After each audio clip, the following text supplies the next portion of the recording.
My parents' front porch is illegal. It wasn't built to code and there's no landing, so you fall off the steps while you're trying to close the door. Plus, the concrete pad is only a year old and it's already cracking and peeling. Not cute. So let's fix it. I renovated my parents' back porch last year, which you may remember was sinking into the ground because the supports were placed only on pavers with a piece of rebar sticking into the dirt. No concrete footings, and I had to fix it and pour footings myself. And I have a feeling the same crew that built the back porch had a hand in the front porch. But while I do love to do as much as I can myself, I am admittedly a DIY sloth because I'm usually learning everything on the fly. This full back porch makeover, including framing and screening and everything, took me several months of working nonstop. And my parents need the front porch done fast before they move in. So we called in the professionals. And because we're changing the structure, we also needed to get permits, so the contractors were able to handle that as well. They started by bringing out a jackhammer and breaking up the front steps and concrete to remove. And it always amazes me the things construction crews will leave behind when pouring concrete, like little plastic buckets. The one thing they didn't demo was the concrete for these two supports on the front overhang. The overhang was also added by the previous owners, and we do love the curb appeal it gives to this Craftsman home, so we wanted to make sure to keep it in place.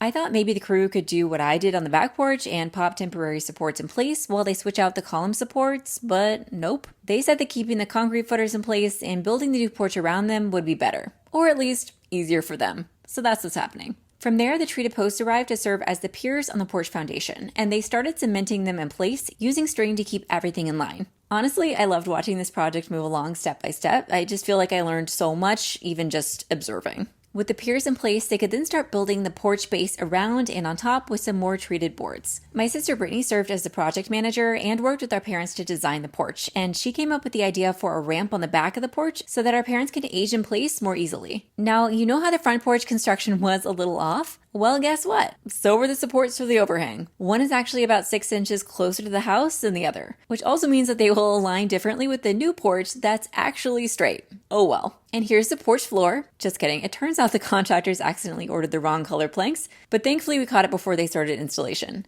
Instead, we went for this color called toasted sand that matches the weathered cedar look of the columns, which will eventually be the color of the entire porch once it's had some time to age. The cedar also started coming in for the railing posts along with the stringers for the stairs. The flooring started going down, and they also poured the concrete pad for the bottom of the ramp. And this was when things started to feel real, as the cedar handrails and spindles went in. Again, Brittany designed this with my parents to feel very craftsman, like it could be original to the home. And it also mirrors the pattern I created on the back porch. Last but not least, the ramp went in. And then it was time for me to work a little finishing magic. To close up these little jagged gaps here where the ramp boards meet the house, I bought some wood look PVC cord around. But the color was just a little too gray, so I ended up brushing them with some gel stain, which I probably spilled everywhere, including splattering on the new cedar trim. Cute. But doesn't that gel stain make such a big difference? I sealed them with some spray enamel, nailed them in place, sealed the gaps with some brown caulk, and then added these solar-powered caps to the porch posts. And here's a reminder of this front porch before, just cracking, peeling, and a big safety hazard.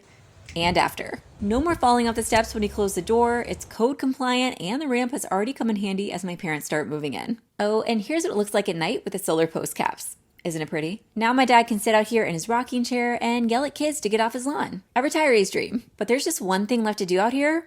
Stain. We actually planned to just let the cedar age naturally like the columns, but then we found this in a kitchen drawer. The old owners had left a list of home paint colors and the stain color they used for the front porch. Oops. So we headed to the store and got to work staining. Now this was an extremely tedious process, just lots of chasing drips and little nooks and crannies to get into with the staining sponge, especially in all that detail work. I had Brittany to help me one day, and then my dad swapped his rocking chair for a rolling office chair so he could scoot around and help me finish up. Such a pain, but here's a side-by-side of the difference the stain makes on the cedar. What do you think? Is it worth it? For the base trim, I didn't have to worry about overspray or drips, so I just sprayed the stain on and it took probably 10 minutes. So yeah, I probably should have figured out how to spray stain the top part too. That would have been nice to have those hours back in my life. This bottom trim is also rough cedar like the big porch columns, so it stains more darkly than the smooth cedar used for the handrails and spindles. Not a huge deal because I think it will match more closely over time as everything ages, but still a little bit of a bummer.